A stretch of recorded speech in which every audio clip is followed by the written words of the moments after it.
Welcome back to this week's episode of The Emily Show. Today, we are talking about the Prince Andrew sexual assault lawsuit a little bit more because there was an answer filed and the media made a whole lot out of nothing, I think. There was an answer filed. We're going to talk about an answer. We're going to talk about what civil lawsuits look like, the procedure that they go through.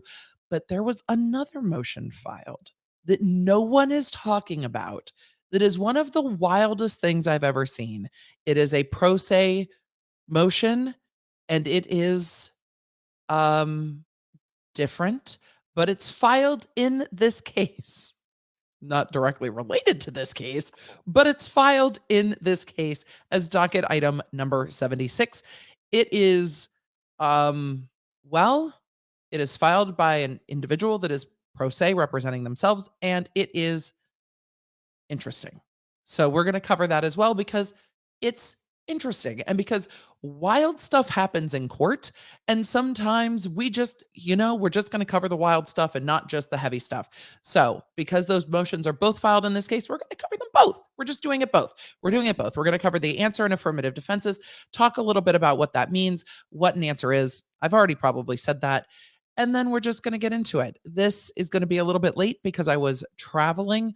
Hello, my lovely friends. I got to see all of my friends from high school for not always not the best reason, but was able to be there for a friend who lost her father. And it was nice to be able to see everybody and to be there for people, even though it's hard circumstances and hard times. It's still an odd time to have a funeral. I don't know if there's ever a good time. It's always kind of odd, but it was lovely to see my friends and get to get some work stuff done as well and get some work travel stuff done in Vegas. Um, I will be speaking at a conference in Vegas. If you are a creator, I will have more information for you about that. If you're curious about it, you can always hit me up on social media, but I'm going to be speaking at Grow with Video Live. I'm very excited for that. Hopefully that's been announced officially. If not, it's just between us. And then I'm going to be at a live event here in Nashville. Tickets are on sale now. All the links will be down below for Spilling Tea Live with podcasters and YouTuber Zach Peter of #NoFilter and with Up and Adam from Up and Adam. Well, with Adam from Up and Adam. I just call him by his channel name now because that's how that goes. I also got to see them while I was in LA and kind of finalize our details for a live show in Nashville. So if you want to see us do a podcast kind of style recording live, talking about all the things and see us in person, you are welcome. Tickets will be linked down below for that too. So I'll have all the information for you.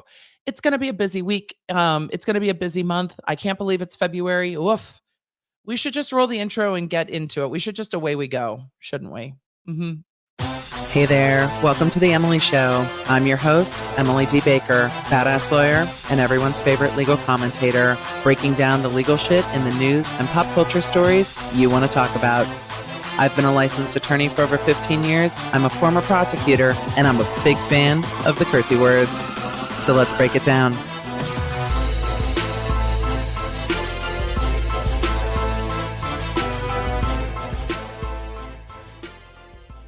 Before we get all the way into it, I should just remind you that if you would like access to the exclusive members only podcast, I Have Thoughts, and to other exclusive perks, including our members only live stream, you can join lawnerdsunite.com for those monthly perks.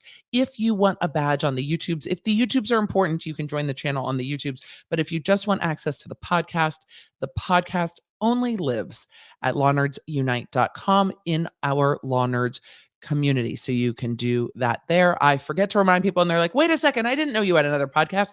I do. I have another podcast. It's called I Have Thoughts. It lives over in the Law Nerds community.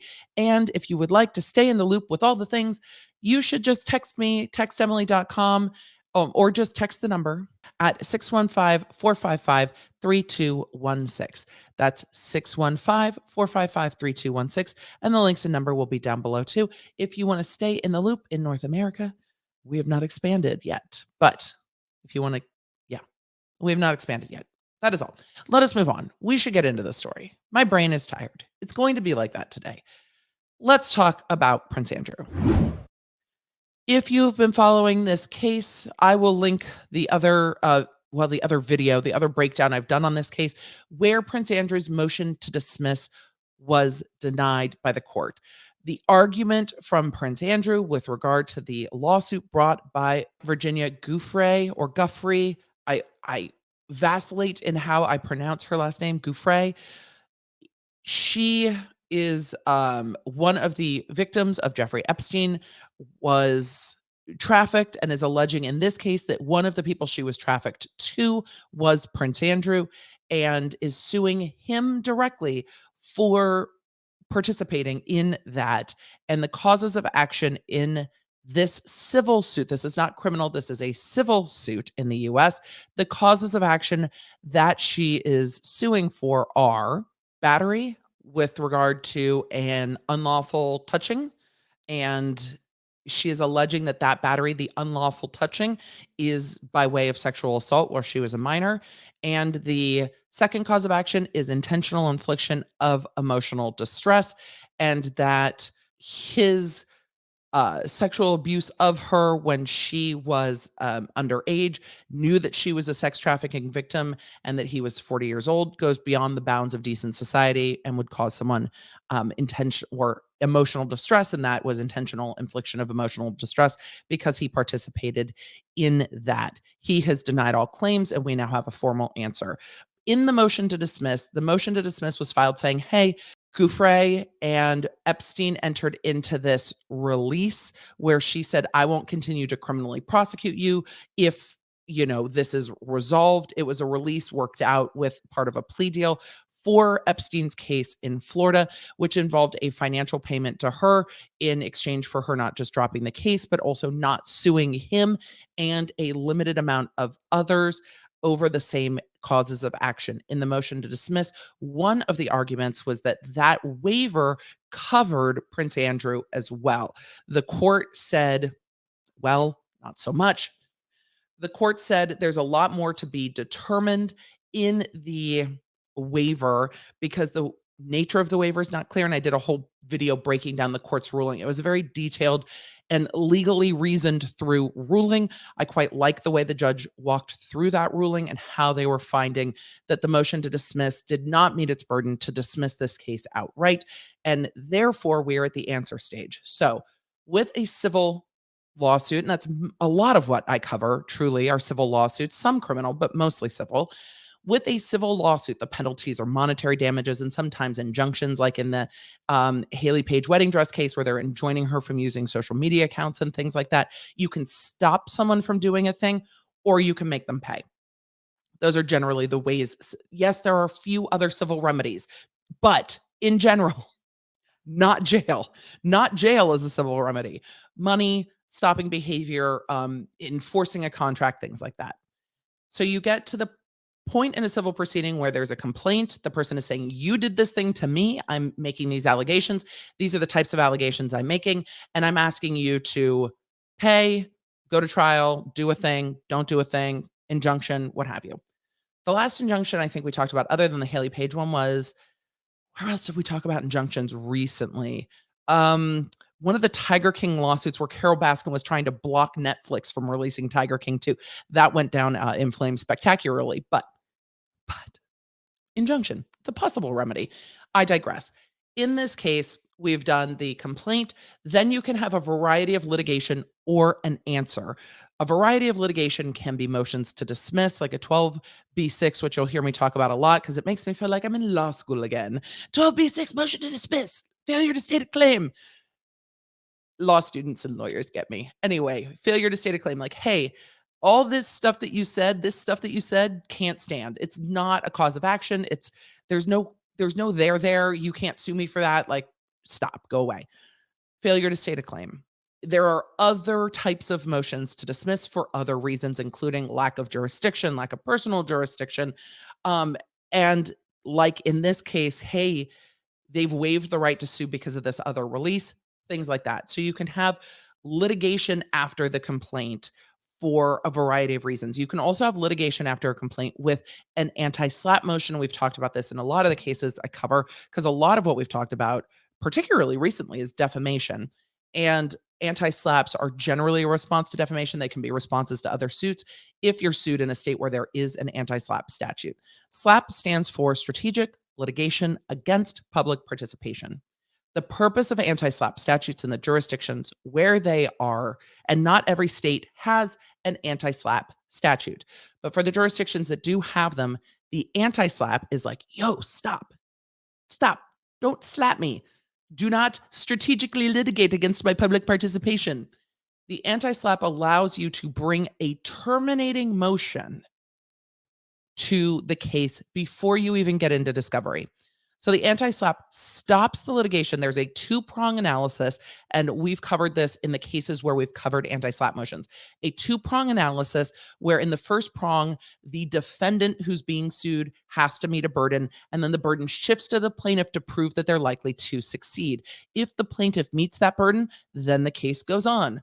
Carry on, my wayward son.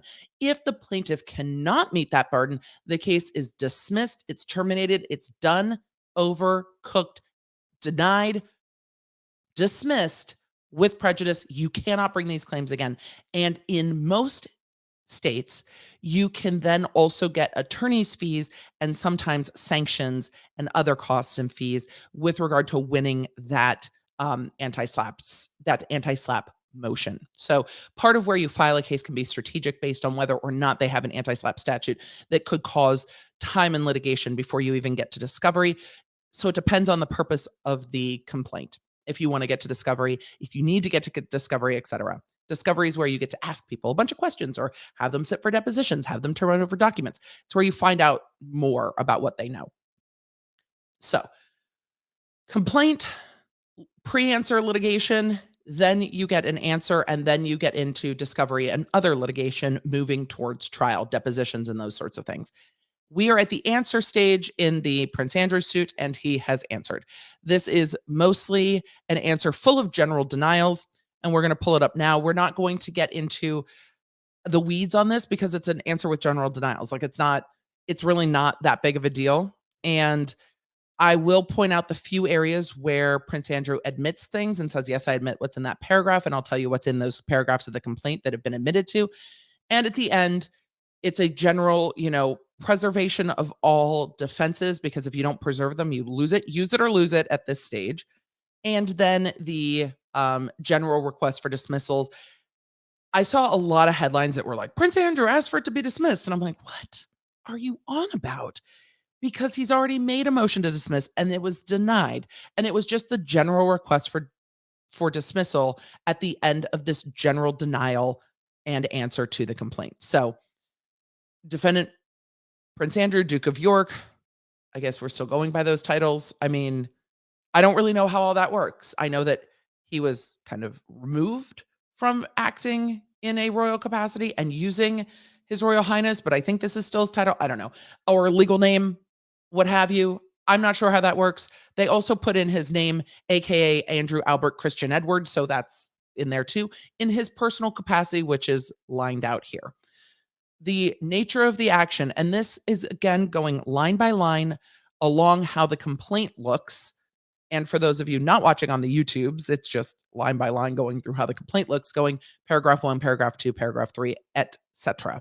Saying, basically, Prince Andrew denies the allegations in paragraph 1. Prince Andrew lacks sufficient information to admit or deny the allegations in paragraph 2. There's a lot of lacks sufficient information here where Prince Andrew is saying, I don't know enough about those claims to admit or deny the allegations. It's a clean way of saying, I don't admit it, but I don't deny it. I need discovery. And that goes on for most of this answer. It's a general denial. In item 7, Prince Andrew denies the first clause in paragraph 7 of the complaint. He lacks sufficient information to admit or deny the rest. So they've gone very specific line by line as they need to in a specific answer versus the most general of denials where it's lacks sufficient information to answer, generally denies all claims and asserts these potential defenses. And then it's like a 3-sentence answer. This is more detailed than that because it is specifically responded to line by line. So for those of you who are like, but you said general denials. Yes, yes, yes. Line by line. It's not a broad overall general denial, if that makes sense. Prince Andrew admits that he met Jeffrey Epstein in or around 1999, denies the remaining allegations, and then denies in paragraphs 9 and 10, denies most, but then says the remainder of the paragraph amounts to legal conclusion to which no response is required. We're not responding. That is a conclusion. It then says that the parties, Prince Andrew disputes that Giuffre is domiciled in the state of Colorado and on that basis denies the allegations contained in paragraph 12 of the complaint. Paragraph 12 of the complaint, and I am now pulling up the complaint, and I will go back and forth a little bit. Paragraph 12 of the complaint says plaintiff Virginia Giuffre is an individual who is a citizen of the state of Colorado. Prince Andrew denies that, and this is going to come up. I think we're going to see more disputes about this, and I'll tell you why in a minute. Prince Andrew admits paragraph 13, which is where he's a resident. Paragraph 14 of the complaint consists of legal conclusions, and this is getting into jurisdiction and venue. Prince Andrew disputes and denies that the court has subject matter jurisdiction over this dispute on the grounds that Giuffre is not domiciled in Colorado. Paragraph 15 of the complaint consists of legal conclusions. To the extent a response is required, Prince Andrew denies. And then Prince Andrew denies again in the jurisdiction component. Prince Andrew is arguing in this and argues a bit later that this court, and this is filed in federal court for the Southern District of New York, alleging that the actions in part took place in New York, but that Virginia is a resident of the state of Colorado, even though she lives in Australia, and that Prince Andrew is a citizen of the United Kingdom. So I think we will see litigation coming in this saying, look, I've answered, but I am not ceding to jurisdiction. I've continued to dispute jurisdiction, and she is not a resident of Colorado. I have not availed myself, or Andrew saying, I have not availed myself of the jurisdiction in New York, or saying, even if I've availed myself of the jurisdiction of New York, this isn't the proper place for this party because the courts in the United States should have no interest in this dispute, even though the actions took place in New York, no interest in this dispute because she is living in in Australia and he lives in the United Kingdom. We'll see what direction that goes in. It's alluded to in here, but we've also now answered the complaint after making a motion to dismiss.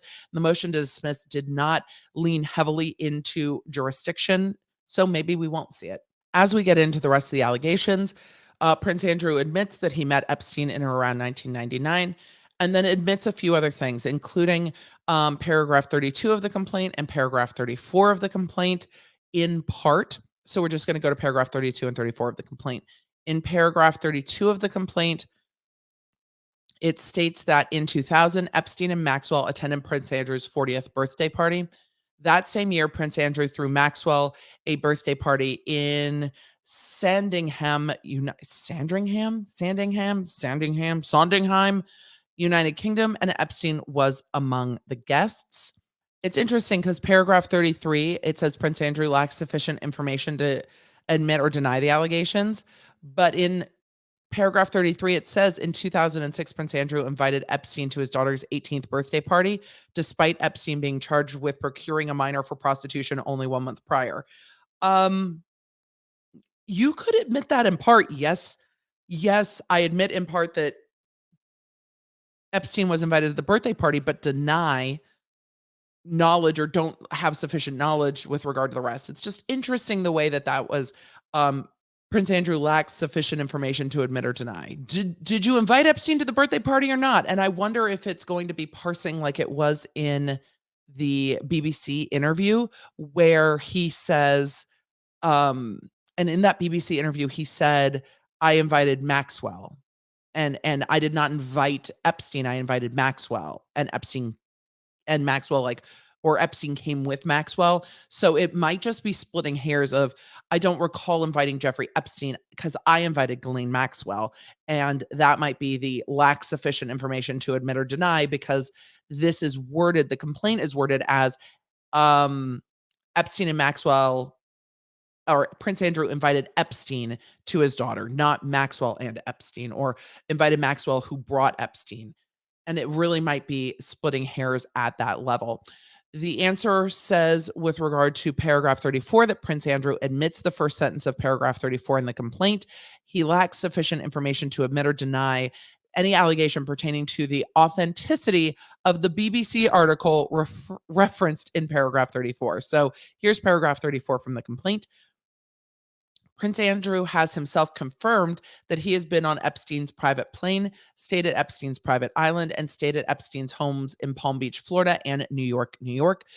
See, and then the next sentence is, see Prince Andrew's links to Jeffrey Epstein, BBC News, November 16th, 2019, available at, and then links to a BBC article. So it's, yes, we admit that we've been on Epstein's plane, the houses, etc., but we don't know about this article and we can't admit or deny, which truly is fair. Throughout the next section of the complaint, which is section C of the complaint, defendants allege sexual abuse of plaintiff. Most of it is denied. Some of it is lacks sufficient evidence to admit or deny. But in paragraph 44, it specifically states Prince Andrew denies the allegations contained in paragraph 44 of the complaint and denies he ever engaged in sexual acts with Giuffre. And then paragraph 44 states specifically, during each of the aforementioned incidents, plaintiff did not consent to engaging in sexual acts with Prince Andrew. And that is coming towards the end of that section of the complaint, after the now well-known photo of Prince Andrew with his arm around Virginia Giuffre, with or that appears to purport, because he's denying that that's an authentic photo, and with Maxwell standing in the background, et cetera, et cetera. So with that, there's a list of allegations there that are all denied or lack information to admit or deny. But as regard to paragraph 44, he's very specific to say he denies that he ever engaged in sexual acts with Giuffre. He makes that denial several times. In the next section of the complaint, Prince Andrew admits the second clause of paragraph 50 of the complaint, lacks sufficient information to admit or deny the rest. Paragraph 50 says, in 2010, after Epstein had served his sentence as a registered as a sex offender, Prince Andrew was photographed with Epstein in Central Park and stayed at Epstein's New York City mansion. And again, he is only admitting the second clause of the paragraph. The second clause, I think, being Prince Andrew was photographed with Epstein in Central Park and stayed at Epstein's New York City mansion. I think the first clause being the in 2010, after Epstein served his sentence and registered as a sex offender. The objection there probably being, I don't know if he registered as a sex offender. I mean, I have no knowledge that that was done or not done. And he, to that, may not actually have specific knowledge, but who knows? There are some more specific denials as we get later into the allegations regarding the relationship between Prince Andrew and Jeffrey Epstein, including that Prince Andrew denies that he was a co-conspirator of Epstein or that Epstein trafficked girls to him, and admits at one part the remainder of paragraph 59. So with regard to paragraph 59, it says Prince Andrew lacks sufficient information to admit or deny the allegation that there exists photographic evidence of his alleged meeting with Giuffre, and then admits the remainder of paragraph 59. Paragraph 59 saying, in November 2019, in response to this renewed scrutiny, Prince Andrew sat for an interview with BBC Newsnight. Prince Andrew stated that he did not regret his friendship with Epstein and that he had no recollection of meeting plaintiff despite photographic evidence to the contrary. So again, denying that that photo is authentic or real, but saying, yes, I did sit down for an interview with Newsnight. Denials are then made to the first and second cause of action, and then we get to affirmative defenses. Affirmative defenses that preserve their rights. So even if these are things that may not be asserted down the road, it's a preservation of rights. The first one being lack of subject matter jurisdiction. And in the first affirmative defense, lack of subject matter jurisdiction, they state that the complaint should be dismissed because the court lacks subject matter jurisdiction over the action due to Giuffre's improper assertion of diversity jurisdiction, notwithstanding that she is a permanent resident of Australia and not domiciled in Colorado. This will come up, but it didn't come up much in the motion to dismiss, and I just wonder why not. Second affirmative defense is waiver and release, which gets specifically into the fact that Giuffre, they say Giuffre, through her own actions, inactions, or other conduct, including without limitation, entering into the 2009 release agreement with Epstein containing a broad third-party release of her claims against Prince Andrew and others, waived the claims now asserted in the complaint. I don't know if that completely states the very confusing 2009 release agreement. It does not specifically name Prince Andrew by any means, and I don't know if it applies to him. And the court said they don't know if it applies to him, but that it's not enough. They haven't proven that it applies to them enough to dismiss. And again, I will reference you back to that episode, but it's again being brought up as an affirmative defense. And then we get into the other standard affirmative defenses: latches, damages contributed to by others. I mean, Epstein, consent, unclean hands, estoppel, statute of limitations, speculative damages, like we can't prove how much damages were, no right to exemplary or punitive damages, failure to state a claim, and additional affirmative defenses. The additional affirmative defense they put forth is that, quote, Prince Andrew presently has insufficient information upon which to form a belief as to whether he may have additional, yet unstated affirmative defenses available. We need discovery, and then we want to modify if there's more. The prayer for relief is what the media kind of picked up on and ran with. And the prayer for relief in this answer is that the complaint and first and second causes of action be dismissed with prejudice, meaning they can't be filed again, that Giuffre take nothing by her complaint, and that the judgment be entered against Giuffre in favor of Prince Andrew, and that Prince Andrew be granted such other and further relief as this court may deem just and proper, which is just really a standard answer.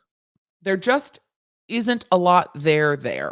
It's a fairly standard complaint asserting very standard defenses to civil claims and asserting the rights to have it dismissed with prejudice. So again, this will continue on in litigation, but there was a motion for an evidentiary hearing that was ruled on that we are going to get into right now. Now, this individual has brought a murderous conspiracy to the Prince Andrew, Virginia Giuffre case, I believe because of the media attention based on this case, but I do not understand. There are very political assertions made in this complaint. There are murderous conspiracies made in this complaint, and the judge ruled, or in this motion, and the judge ruled on it. I was kind of fascinated. You don't see a lot of the people just kind of jumping in that don't seem to have any place in a case at all very often. So I thought we would cover it because A, why not? And B, the judge actually made a ruling in on this wild motion by a pro se litigant. So here we go. By the way, this litigant, this is not their first rodeo with the federal court system, and we will talk about why. Because, oh my, this is an emergency petition for an evidentiary hearing to review evidence that constitutional, with two L's, and statutorily requires granting a motion to dismiss with prejudice in this case. And if you are not watching me scroll along this, and it seems like I am saying things awkwardly, I am trying to read this as close to how it's written as possible. It is written by an individual, not a lawyer, and it is conspiracy theoried. But they do make a point. This is their point. The point of the entire thing is the petitioner presents evidence the defendant cannot receive a fair trial in the United States of America, defendant Prince Andrew, because the U.S. Supreme Court and lower courts created by Congress do not support the U.S. Constitution as the supreme law of the United States of America.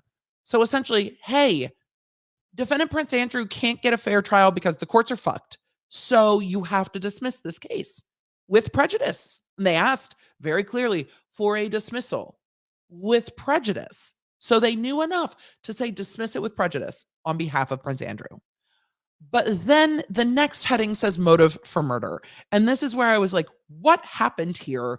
And where did we go left? So the next, and they say there's exhibits, they are not attached, but motive for murder. And then after the motive for murder section, it just says commentary. So let's get into the motive for murder and the commentary on this motion saying that Prince Andrew cannot get a fair trial because the courts do not support the Constitution. Exhibit 1 in Walter Lee. This individual's name is Walter Lee. Brought by Mr. Walter Lee pro se. I forgot to say that earlier, but it will all make sense. Exhibit 1.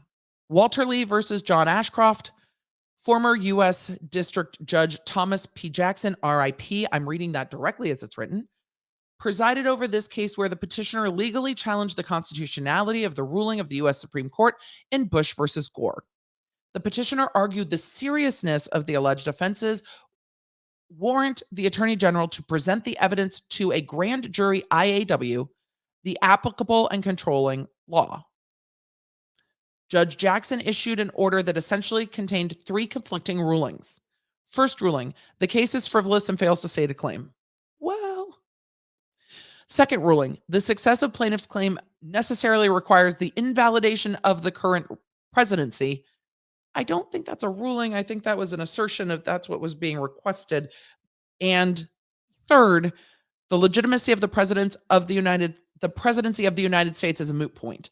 So it sounds like this individual sued to undo the ruling in Bush versus Gore and to undo Bush as president, and that the judge said this is frivolous and it's moot and the success requires an invalidation. We're not doing that. I think there was some reading into that ruling.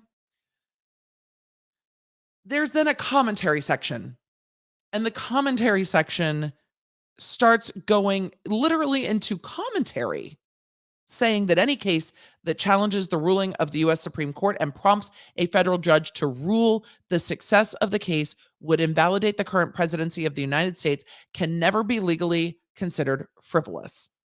Nor does the case fail to state a claim when the petitioner has the right to petition the AG and the court to present this evidence to a grand jury. So this individual wanted a grand jury to undo the Bush-Gore ruling. This is part of Prince Andrew. This is filed in Prince Andrew's case.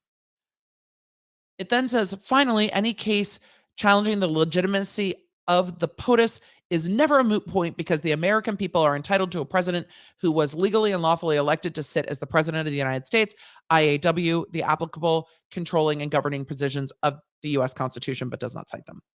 We then get to Donald Trump. He says Donald Trump received his fill of going into court after court after court, legally challenging the legitimacy of the Joe Biden presidency. I think they were challenging the electoral process and the votes, but I can see how we can distill it to this. I am not going to split hairs on that. There is more to split hairs on. Proving a legal challenge to the legitimacy of the Biden presidency was not ruled to be frivolous or moot by any federal judge. The situations, though, are different, but I think the reasoning makes sense to me. They're saying, look, you told me my lawsuit about Bush-Gore was frivolous, but Trump went to court and filed a whole bunch of legal challenges, and none of y'all said it was frivolous. Well, I don't know if nobody said it was frivolous. I don't know if every single court didn't say it was frivolous, but the argument then being none of those were ruled frivolous or warranted moot. So because none of those were frivolous, therefore the previous suit couldn't be frivolous. And then he says, stare decisis anyone. And I'm like, well, that's not exactly how we use stare decisis, but like B+ for effort on A, spelling stare decisis properly, and B, knowing that stare decisis means we stand by our things decided or stand by our precedent. But the precedent in the Trump lawsuits over the election in 2020, God, was it only 2020? I feel like it was 100 years ago and yesterday all at once. But the precedent in the Trump-Biden legal fights can't apply to the Bush-Gore legal fights. And what happened in the Bush-Gore legal fights with the Supreme Court and with this individual's ruling isn't stare decisis to the Trump-Biden rulings because they're different. But then it continues. He says, petitioner argued the inability of the U.S. Supreme Court to defeat the petitioner's argument statutorily proves that the U.S. Supreme Court is guilty of high treason and rebellion. So because the Supreme Court wouldn't hear his case, it proves that they can't hear his case because they couldn't defeat his case, and therefore they're not valid, and therefore they are guilty of high treason and rebellion. But wait, there's more. The next heading says, moment to digress, and then talks about different cases filed by this same litigant. But the heading moment to digress might need to become a part of the law nerd lexicon. Instead of I digress, I might just start saying moment to digress. And then lists the other cases. This individual was very angry about the Bush presidency, it seems, and filed 3 additional cases versus President Bush. And President Bush's authority to become president. And if President Bush can't be the president, President Bush could not nominate any federal judges, could not sign any bills into law, and could not exercise any powers of president. And then all that should be undone. So there's that. It then says, all of the aforementioned cases were dismissed with prejudice because the U.S. Supreme Court could not then, nor can they today, defeat the merits of the argument. And I'm like, wait, what? So he's saying that the Supreme Court dismissed all of these petitions where he sued the president because they can't answer it, which is just not how that works. But he then says that due to the petitioner's ongoing litigation in various federal and state courts and the level of trepidation of the petitioner exhibited by federal and state judges in these courts, the petitioner wanted a record of the U.S. Constitution is supported as the supreme law of the United States of America by the judicial branch of the U.S. government. So he's explaining that he's trying to make a record that the Constitution is the supreme law of the land, and clearly believes that it's not being well followed. And then we get to the murder part. So there are additional lawsuits, including Lee versus the U.S. District Court for the District of Arizona, so just suing the court, and Walter Lee versus Stephen Vandekamp, which says, on 6 September 2002, U.S. District Chief Judge John W. Sedgwick of the United States District Court of the District of Alaska responded to my claim seeking $100 million, where I accused federal officials, U.S. Supreme Court and former U.S. District Judge Mary H. Murguia, currently on the Ninth Circuit, of plotting to kill me because of the merits of my claims. The inability of the U.S. Supreme Court to defeat petitioner's argument proves any person who petitioned the U.S. government court for a stay of their execution after the offending date and their petition was denied, and as a result, they were executed. They were then deprived of their right of due process, which includes going before a tribunal with the power to decide their case, in which is an act of first-degree premeditated murder. They then go on to talk about the different governors who they believe are guilty then of first-degree premeditated murder due to the death penalty being executed. They then quote, presumably one of the rulings that says, he captioned it as we are digressing. Now consider the response to the U.S. government. Consider the response of the U.S. government after being accused of plotting to commit the capital high crime of first-degree premeditated murder. Quote, presumably from one of these cases. While Mr. Lee's claims of conspiracy to commit premeditated murder through the ruse of a court order strain credulity, even if they were true, his claims would not suffice to breach the barrier created by the doctrine of judicial immunity. That bulwark has been erected of necessity to protect an interest more important than redress in any particular case, society's interest in an independent and impartial judicial system. So the response by the court, which seems to have a little edge of snark, was, look, the claims of premeditated murder strain credulity. They strain all logic for us. But even if they were true, the court has judicial immunity. So I'm sorry, that has been erected, and you cannot come after the court for valid court orders. So then he contends that alone proves his point, that the courts refuse to affirm that the Constitution is the supreme law of the land. There is another lawsuit from 2003, then a lawsuit from 2007. Then there is supposed to be exhibits that are not attached, and I'm very annoyed. I wanted to see them because there's a letter from President George W. Bush and a letter from President Barack Obama, and I'm deeply curious as to what those letters say. And then he says there is no response from Donald Trump or President Biden regarding these issues. I just want to know what the other presidents said. I'm now deeply curious and might end up down a rabbit hole.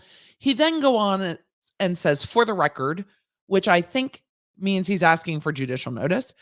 He talks about the fact that the judges must be sitting in the good behavior and possess the constitutional authority to exercise the sovereign judicial powers of the American people, which is fair. And then says, while sitting in good behavior is legally defined as the standard of conduct by which a judge is considered fit to continue their tenure in office. And that standard includes not committing any high crimes or misdemeanors, violation of Article 2, Section 4 of the Constitution. It then says, then you must prove you are not guilty of committing any high crime or misdemeanor, which I think misreads that part of the Constitution. But the point being, I think, is that the judges aren't following the law, and therefore they're all in violation of the Constitution. Therefore, they're all guilty of committed high crimes. Therefore, they actually can't sit as judges, I think is the argument. And then it says federal questions. And look, this kind of threw me back to studying the Supreme Court rulings and to law school, because there are bits and pieces of law in here.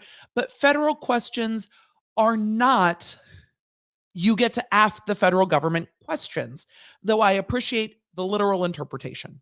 I realize it might be helpful if we take a moment to talk about what is meant by federal question, because federal question in this case, he asks 6 federal questions. But federal question is generally a way to assert federal court jurisdiction. If they don't have diversity jurisdiction, that they have federal question jurisdiction, like the matter is related to federal law. That's why it's in the federal court. Or you have diversity jurisdiction. That's what gives you subject matter jurisdiction. And I feel like I'm in Legally Blonde, where it's like, well, did diversity matter jurisdiction exist in this case? And Vivian Kensington is like, no, it did not. So I am sitting here having law school flashbacks, which is part of why I wanted to read this. But the petitioner goes on and lists 6 federal questions. And these are the federal questions they are asking the judge. It's almost like a deposition, like admit or deny. It's like interrogatories, admit or deny. So the first federal question is, do you support the U.S. Constitution and all rights, privileges, and immunities therein as the supreme law of the United States of AM? Not America, just of AM. And then the second question to U.S. District Judge Kaplan, are you sitting in good behavior? Then, have you deprived and or aided and abetted the deprivation of a person's life, liberty, or property without due process of law? Then, do you recognize Prince Andrew as a full human being and a person entitled to due process and equal protection of the laws in this case? To which I imagine the judge is going, obviously. The 5th and 6th federal question, I don't know why they weren't broken out, but they are listed as one, as a compound question. And they say, what does the U.S. Constitution say must happen next when the petitioner's 5th and 7th Amendment rights have been invoked, yet the District Court, Appellate Court, and Supreme Court have refused to support the petitioner's rights to due process, equal protection of the laws in a public trial by jury, and yet those rights are preserved, and are the justices on the U.S. Supreme Court sitting in good behavior? So yeet them all is what I think the question is. And then it goes to the internal petition to President Joe Biden, because they filed it with this court and they're like, look, Your Honor, could you just forward this to President Biden, because I have a petition to the president. And then it begins a presidential petition of several pages that starts with, I do solemnly swear or affirm that I will faithfully execute the office of the President of the United States, and I will do the best of my ability, preserve, protect, and defend the Constitution of the United States. And then it says, President Biden, this is your oath of office.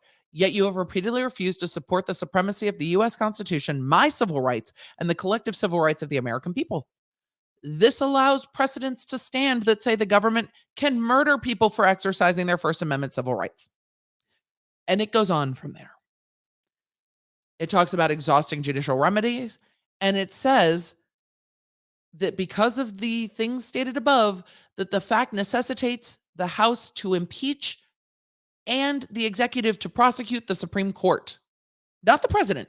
Don't impeach the president. He wants to impeach the Supreme and prosecute the Supreme Court, and upon their conviction, overturn this and all other rulings impacted by their criminal behavior on the grounds that it violates the supremacy clause of the U.S. Constitution, which is not what the supremacy clause means. Maybe we need to do another video on the Constitution, but that's not what that means. But in this petition to dismiss the case against Prince Andrew, the petitioner is also asking the President of the United States to impeach and prosecute the entire Supreme Court.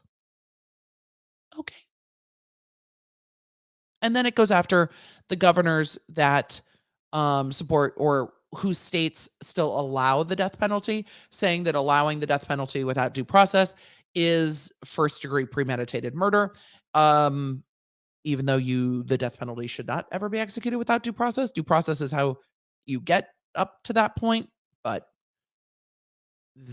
we might just not see eye to eye on that. Then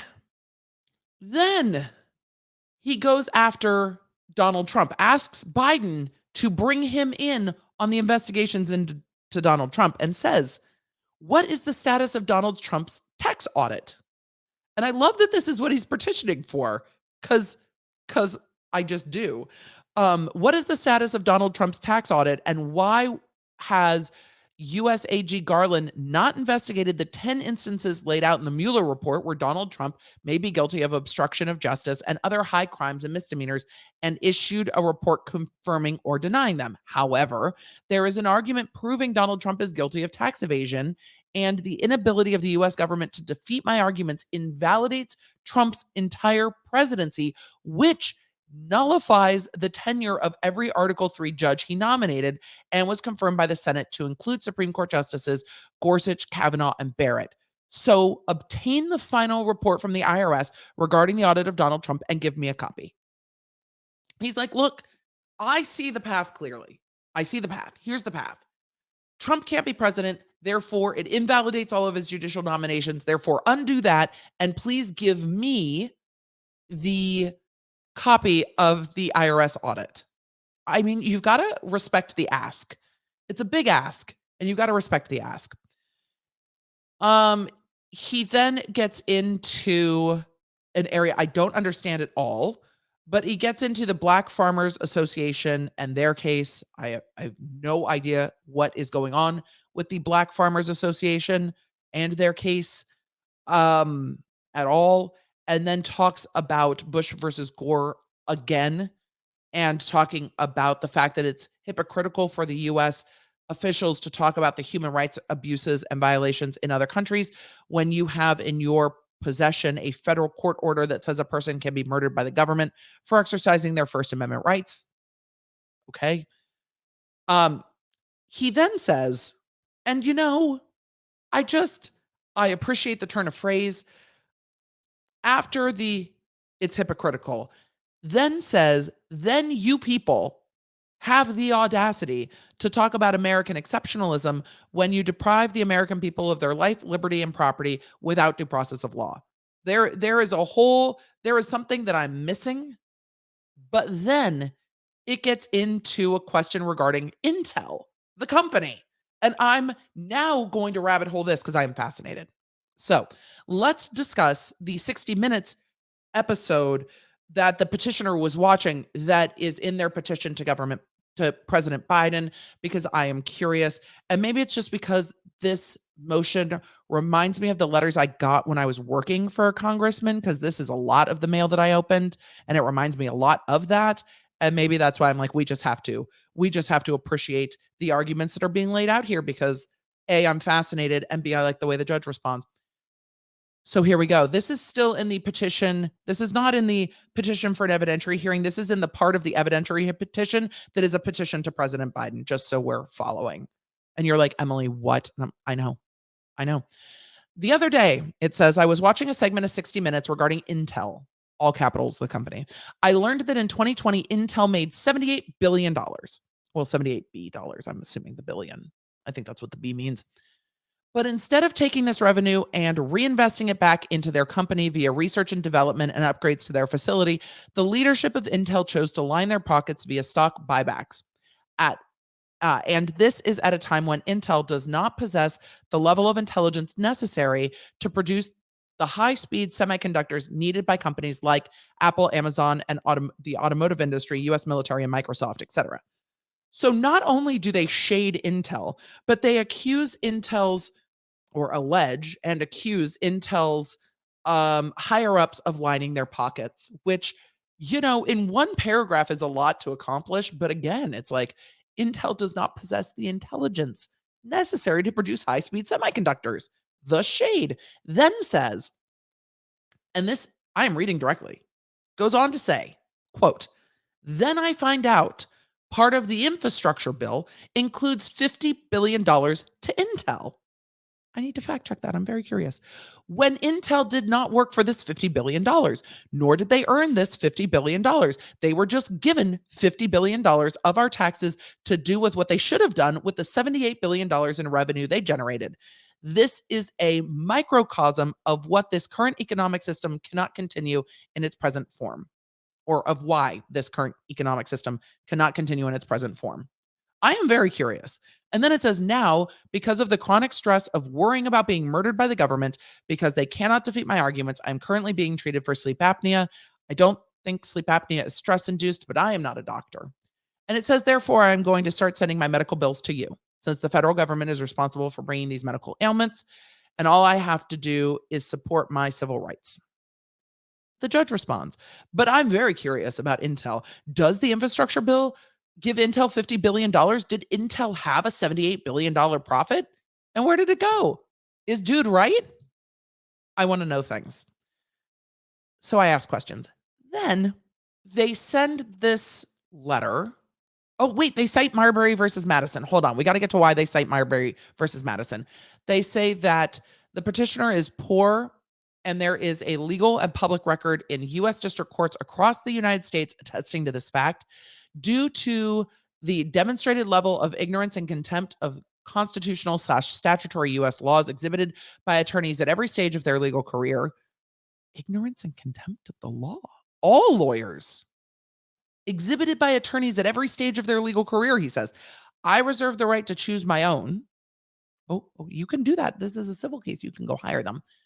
Because contrary to what you think you know about the law, every person who goes before a judge or other tribunal where their rights, privileges, and or immunities are asserted, they are entitled to competent legal counsel to ensure their rights. There's a caveat to that, but there's okay, but it's not a criminal. You're not a criminal defendant. You've inserted yourself here, so that's not how that works, but all right.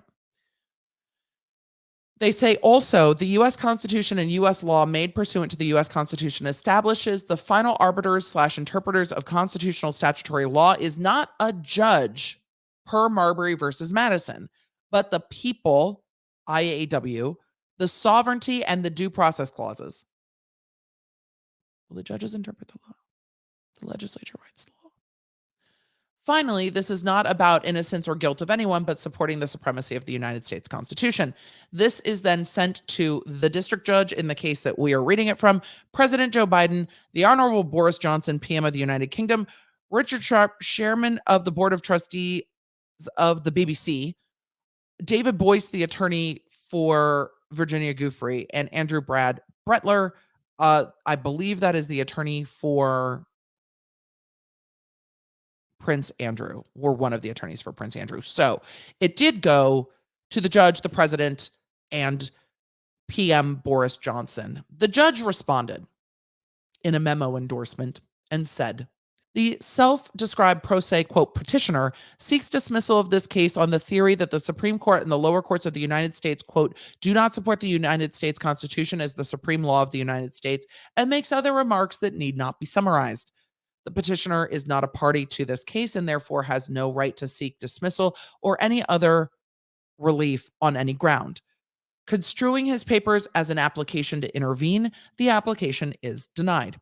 He certainly has alleged nothing that would give him a right to intervene under Rule 24A, nor has he asserted anything that would permit the court, were it so minded, to permit him to intervene in the exercise of its discretion. Accordingly, the application is denied in all respects. Petitioner can rest assured that the defendant's able counsel are up to the task of advising any possible meritorious contention that they think warranted. So ordered, January 31st, Judge Kaplan. I appreciate the judge's response. I wanted to read the whole thing because I so appreciated the judge's response. I think it was considered. I don't think it was a little sassy, but I don't think it was snarky or mocking. I think the sassy part for me was petitioner can rest assured that defendant's able counsel are up to the task of advancing any possible meritorious contention. I think there was a little judge sass in there, but I think it was actually a measured response, and I appreciate it. This not only is this the kind of stuff that that members of Congress and the Senate and judges and lawyers get, but it's not often that we see it, which is why I wanted to bring it up, because there are people, and not just a few, that feel that their rights are being trampled on and that they're not being heard. And then we see things like this filed in court. And I just appreciate, we got to talk about the sass, and B, the moment to digress of it all, but also the fact that the court gave a measured and reasoned response and was like, this is denied and this is why. And also counsel's got it, petitioner. But it's a side of court we don't often see. And if you haven't worked for courts, if you haven't worked for legislatures, members of Congress, I don't know when you would see this. Which is part of why I brought it up, because this is part of what goes on in our court system, is that there are petitioners who feel that their rights are being very violated by the government and don't really know where to go with that because their claims aren't concisely expressed in one case, I think is the best way to say that. So I wanted to go over it because the judge's response is not glorious without going over it. And there we are. Thank you, Judge Kaplan, for giving us something to talk about and for being a respectful human and for saying, look, counsel's got it. Thank you. I also thought it was very interesting to learn about the lawyer's scorn for the law. And I want to know what you think. So, over in the Law Nerds community, when I post this episode, let me know what you think. And on social media, let me know what you think. If you've made it this far in the comments, let me know what you think. The little scales of justice, like, thank you, Judge. Because we went on a journey there together, and I thought it was interesting and important for those reasons. So let's raise a glass together, and it is time to stay hydrated and mind our business. Thank you for being here. Thank you for being a law nerd. Thank you for another episode of The Emily Show. I can't wait to be back with you for the next one. Oh, yes. A week will come so fast because this episode will be so late. So thanks for that. May your Wi-Fi be strong. May your toilet paper be plentiful. May your family be well. And may the odds be ever in your favor. And if you're sitting there thinking, Emily, why did you say that so awkwardly? Did you completely blank on what you were about to say? Yes. Yes, I did. It just happens sometimes. Appreciate you. I'll see you in the next one. Can't wait to hear what you think of this one. Connect with me everywhere. I'm at the Emily D. Baker. If you guys want to join the text, just text Emily.com. If you want to join the channel, LawNerdsUnite.com. Happy to have you. Support what we do here on the YouTube.